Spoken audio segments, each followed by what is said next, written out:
നമസ്കാരം. കഴിഞ്ഞ ദിവസം തൃശൂർ BJP-യിലേക്ക് തൃശൂർ കോർപ്പറേഷൻ മുൻ മേയറായിരുന്ന സദാനന്ദൻ വാഴപ്പള്ളി എന്ന് പറയുന്ന ചേട്ടൻ BJP-യിൽ അംഗത്വമെടുത്ത് മുന്നോട്ട് വന്നിരിക്കുകയാണ്. അപ്പോൾ സീനിയർ ആയിട്ടുള്ള കോൺഗ്രസിന്റെ നേതാവ് കൂടിയാണ് അദ്ദേഹം.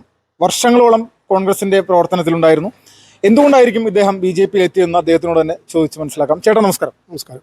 ചേട്ടാ, ഈ BJP എന്ന് പറയുന്ന ഒരു രാഷ്ട്രീയ പ്രസ്ഥാനത്തിലേക്ക് നിരവധി വർഷം കോൺഗ്രസിൽ പ്രവർത്തിച്ചിരുന്ന വ്യക്തി എന്നുള്ള നിലയിൽ താങ്കൾ ആ ബന്ധമെല്ലാം ഉപേക്ഷിച്ചുകൊണ്ട് BJP-യിലേക്ക് വരികയാണ്. മുൻ കോർപ്പറേഷൻ മേയർ കൂടിയായിരുന്നു, വർഷങ്ങളോളം കോർപ്പറേഷൻ കൗൺസിലറുമായിരുന്നു. എന്തുകൊണ്ടാണ് ഇങ്ങനെ ഒരു നിലപാട് സ്വീകരിച്ചത്? അതായത് നമ്മുടെ രാജ്യത്തിൻ്റെ വളർച്ച മോദിജിയുടെ കൂടെ ആയിരിക്കണം എന്നുള്ളതാണ് നമ്മുടെ ഒരു ഏകമായിട്ടുള്ളൊരു ഉദ്ദേശം.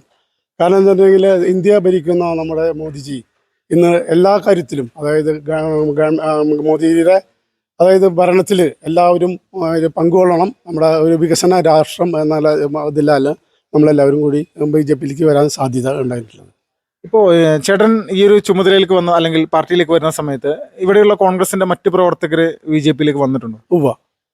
ഇനി എന്താണ് ഇനി അടുത്തൊരു സ്റ്റെപ്പ്? എന്താണ്? അല്ല, ഞങ്ങൾ BJP-യിലെ രാജ്യത്ത് നമ്മുടെ BJP-നെ വളർത്തണം എന്നുള്ളതാണ് നമുക്ക് ഉള്ളത്. കാരണം എന്താ വെച്ചിട്ടുണ്ടെങ്കിൽ തൃശ്ശൂരായാലും നമ്മുടെ കേരളത്തിലെ സംബന്ധിച്ച് ഇന്ന് ഒരു നിയമസഭയിലും ലോക്സഭ, ഇന്ന് ലോക്സഭ നമുക്ക് ഒരെണ്ണം നമുക്ക് തൃശ്ശൂർ നമുക്ക് സുരേഷ് ഗോപിയുടെ നമ്മൾ പിടിച്ചെടുത്തു.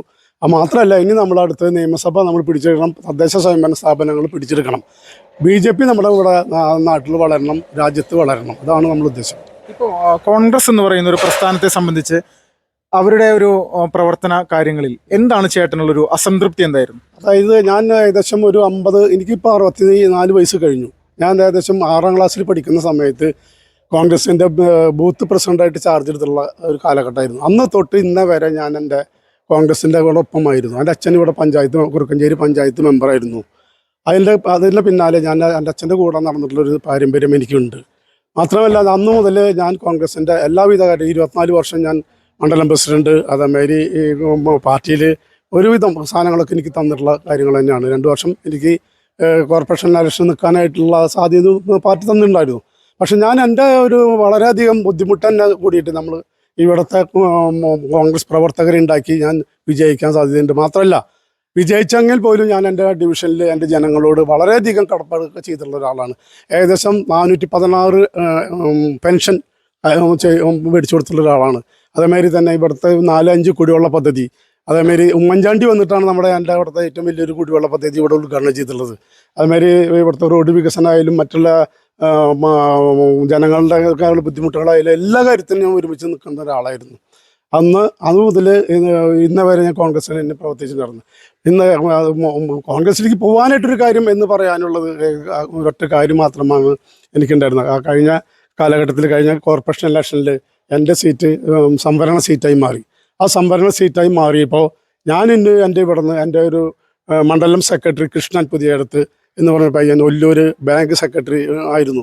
അദ്ദേഹത്തിനെ അത് മുന്നിൽ നിർത്തിക്കൊണ്ട് നമ്മളിവിടെ രാഷ്ട്രീയ പ്രവർത്തനം ആരംഭിച്ചു.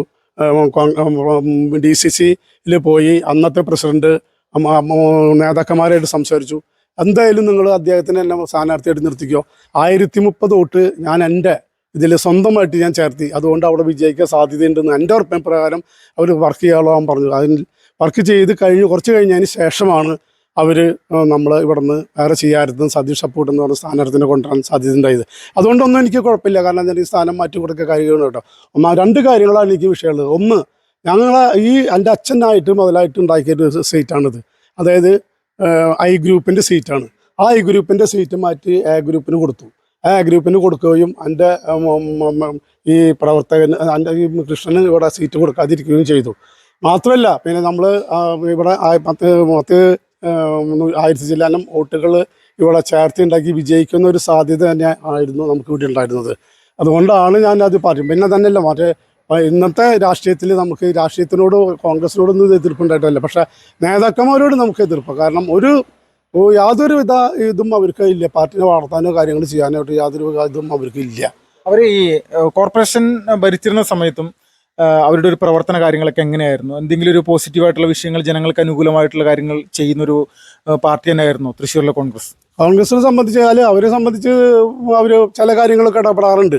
പക്ഷേ എന്നിരുന്നാലും നമ്മുടെ കൗൺസിൽ വന്നു കഴിഞ്ഞിട്ടുണ്ടെങ്കിൽ പിന്നെ കൗൺസിലർമാരായിട്ടുള്ള ഇത് മാത്രമേ ഉള്ളൂ. നല്ല നമുക്ക് വേണ്ടപ്പെട്ട പല കാര്യങ്ങളും നമ്മൾ DCC ആയിട്ട് ബന്ധപ്പെടാറുണ്ട്. പക്ഷെ അവരൊന്നും അതിൽ താല്പര്യം എടുക്കാറില്ല. ഇതുപോലെ ഇപ്പോൾ UDFന്റെ ഒരു സീറ്റായിരുന്നു പാർലമെന്റ് ഇലക്ഷനിൽ ഈ തൃശ്ശൂർ. TN പ്രതാപൻ ആണല്ലോ മത്സരിച്ച് ഇവിടുന്ന് വിജയിച്ചു പോയത്. പക്ഷേ സുരേഷ് ഗോപി വന്ന സമയത്ത് UDFന്റെ സീറ്റ് അല്ലെങ്കിൽ UDF എന്ന് പറയുന്ന ഒരു സംവിധാനം 3ാം സ്ഥാനത്തേക്ക് തൃശ്ശൂർ പോകുന്നൊരവസ്ഥ ഉണ്ടായി. ഈ തൽസ്ഥിതി ഇവിടെ തുടരാനുള്ള സാധ്യതയുണ്ടോ? BJPക്ക് ഇവിടെ മുന്നോട്ട് വരാനുള്ള സാഹചര്യമുണ്ടോ? തീർച്ചയായിട്ടും ഉണ്ട്. കാരണം എന്താ വെച്ചിട്ടുണ്ടെങ്കിൽ കഴിഞ്ഞ പ്രാവശ്യം കഴിഞ്ഞതിന് മുന്നിലത്തെ പ്രാവശ്യം കൂടെ സുരേഷ് ഗോപി നിന്നതിന് ശേഷം അദ്ദേഹം വളരെയധികം വികസന പരിപാടികൾ നടത്തിയിട്ടുള്ള ഒരാൾ തന്നെയാണ്. എന്നും ഇവിടെ തൃശ്ശൂരിനെ സംബന്ധിച്ച് തൃശ്ശൂർ പിടിക്കും എന്നുള്ള രൂപത്തിൽ കൂടെ തന്നെ പോകുന്ന ഒരാളായിരുന്നു. അതുകൊണ്ട് ഇവിടെ BJP തീർച്ചയായിട്ടും വളരും. അതായത് തൃശ്ശൂർ മാത്രമല്ല, കേരളത്തിലെ ഒട്ടുമിക്ക തദ്ദേശ സ്വയംഭരണ സ്ഥാപനങ്ങളും പിടിക്കാൻ പറ്റും എന്നുള്ളതാണ് എൻ്റെ വിശ്വാസം. അതായത് ഇവിടെ പൽപ്പേച്ചി കഴിഞ്ഞ പ്രാവശ്യം ഇവിടെ നിയമസഭയിൽ നിൽക്കുമ്പോൾ 900 ചില വോട്ടിനാണ് പൽപ്പേച്ചി തോൽക്കുന്നത്.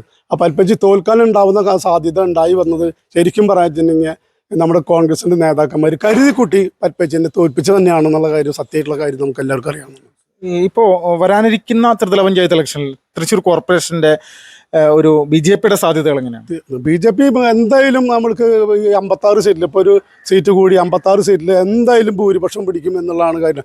കാരണം കഴിഞ്ഞ ഇലക്ഷനിൽ ഏകദേശം 10, 23, 24 സീറ്റുകളിൽ 2ാം സ്ഥാനത്ത് നിൽക്കുകയാണ് BJP. അതെന്തായാലും ആ സീറ്റുകൾ മാറി മറിച്ച് അതിന് വരും. അതിനുള്ള രാഷ്ട്രീയ പ്രവർത്തനം ഇന്നത്തെ DCC നമ്മുടെ BJPയുടെ നേതൃത്വത്തിൽ നമ്മുടെ ജില്ലാ നേതൃത്വം എന്തായാലും ആ പ്രവർത്തനങ്ങൾ എന്തായാലും ഇന്നത്തെ BJP ജില്ലാ പ്രസിഡന്റ് ജസ്റ്റിൻ അതിൻ്റെ നല്ലൊരു ഉദാഹരണമാണ്. അദ്ദേഹം ഇത് പിടിച്ചെടുക്കും എന്നുള്ള തീരുമാനത്തിന് തന്നെയാണ് നമുക്കിത്.